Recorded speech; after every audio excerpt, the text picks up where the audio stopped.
Hello guys, welcome back to my YouTube channel. Sorry, my hair is kind of messy. It's in the morning. I've just woken up. No, like I woke up like an hour ago. So, welcome back to my YouTube channel. My name is Rose, and this is Into Rose's Splendor. It's always a pleasure to have you, my family, and may God bless you always. And let's do this. So today I have an interesting story. Oh, sorry guys, I have an injury. I almost chopped two of my fingers. Yes, but I'm doing okay. So, guys, this is a story of how I was almost conned by a fake Mzungu guy. You guys, so hilarious. Like, I was so naive.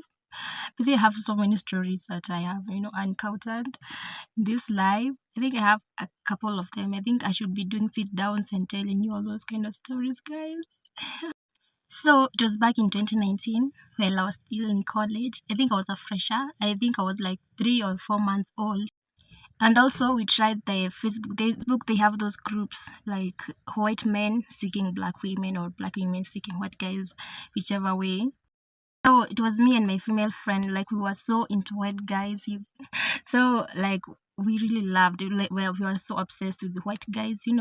And so we always tried the dating apps, the dating sites. You kind of know them at Tinder, okay Cupid, interracial, interracial, whatever, I don't know. So for me, I tried one, and I don't know how these guys like they know like you are searching for these white guys. I don't know how they know. So I came across a guy in Facebook. I think he was the first one to text me. Yes, and uh, by judging by his profile picture on Facebook, he was like a white man because he had put a profile picture of a white man. So I didn't know. I was like, okay, he's a white man. So I don't quite remember the name, but he was like Kevin something. I just remember the Kevin name. So he was the first one to text me. So he sent a hi. We started talking. I was like, okay, I'm lucky I've gotten a white guy. So I was like bragging to my female friend who were always like we were so obsessed with white guys. So I was like, I've already found one. And then we are already talking. We are so good. So we talked, and then I had not like come across these stories like these days like there's some people who are impersonating themselves to be white men, but they turn out to be scammers and or what do we call them, con men. Yes. So we started talking. He told me that he have one kid who is 6 years old, a daughter that is to be precise, and that he is a widower because I think he said his wife died in a car accident. So he was like, okay, I'm looking for any lady like that can love me and my kid. We can have a future together with. So I was like, okay, this is a guy I'm looking for. So we started talking. We exchanged numbers. So we went on now texting from Facebook Messenger to WhatsApp. So we started talking, and so far it was so good. He was texting me in the morning. I would always get his text. Oh, and he told me he's from London. I had forgotten to tell you that he was from London, United Kingdom. So I was like, okay, I'm lucky I've already gotten one. But one thing bothered me is that he never like requested for a video call. We just talked. We never even called each other through a phone call or anything. So I was like, okay. You see, that thing really bothered me, but I was like, he was love. He was like showering with love. Those love text messages. I was like, okay, it's okay even if we never call each other. So I was so naive because he was the first white guy to ever text. I was still out of high school. I don't know about these things. I'm still learning. I'm still, evolving. We were like 2 weeks old now. From we were always talking. Always texted me in the morning, in the evening, even sometimes during the day.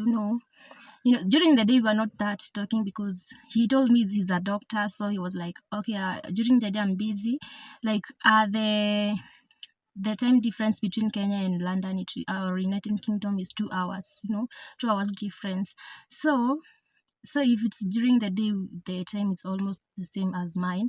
So we talked, and after we were like 2 weeks or 3 weeks old, he said like, okay, you're really a nice girl, a nice lady, a kind-hearted one, So he was like, you know what? I want to gift you. I want to send you gifts. And I was like, okay. I was like, okay, we are just 2 weeks from knowing each other, and you want to send me gifts? So I was like, I told him, don't you think you're rushing things, or we are rushing things? But he told me, no, it's okay. Like, I've already liked you, so I want to give you this as a gift to appreciate you. I don't know what, this kind of stuff. No, there's no problem. I'm the one gifting you. So I was like, okay, it's okay. Just do whatever you want. And I think that time he was telling me it was like on a Thursday. So he told me tomorrow being on a Friday and on Saturday, I'll be so busy at the hospital. So I think after Saturday's shift, I think he was having a day shift that day on Saturday. Guys, hey, your girl was so happy. I remember that Friday going to class. I was so happy. So I was telling my girlfriends, you know what? I have this Mzungu guy. He's going to send me, some gifts tomorrow. And I'm gonna get them either on Monday or Sunday evening. I was like so happy. Your girl was so very happy. But the girls were like, just be careful, because nobody can just send you gifts after 2 weeks of knowing each other. It seems so odd. I was like, it's okay for me as long as he wants to send those gifts for me. So what else can I do? Friday evening we talked with the guy. We were so good. And then on Saturday he told me like, if you don't believe that I'm sending you these gifts, let me take a video or a clip of them, and then I send you. And I was like, okay. So after I sent the video, so he took a picture. I think he had put like some handbags. I think there were, some handbags, a laptop, an iPhone, some shoes, some high heel shoes, some flowers and euros. I think he had sent like 100 euros also. So I was like, okay, this guy is for. So I was quite convinced that he was there.